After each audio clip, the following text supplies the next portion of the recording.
Ξαφνικά, πυκνά σύννεφα γέμισαν τον ουρανό και άρχισε να βρέχει.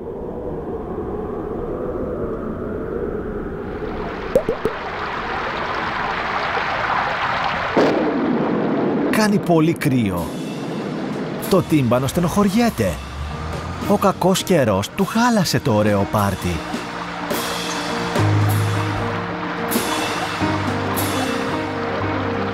Τα μουσικά όργανα κάθισαν κάτω από ένα μεγάλο δέντρο. Γιατί έπρεπε να βρέξει σήμερα, στα γενέθλια του τύμπανου?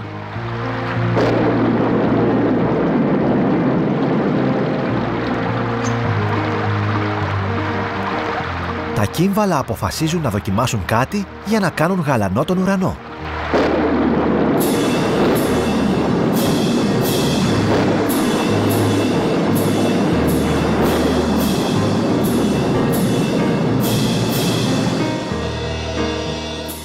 Τα κύμβαλα έπαιξαν δυνατά και έδιωξαν μακριά τον κεραυνό.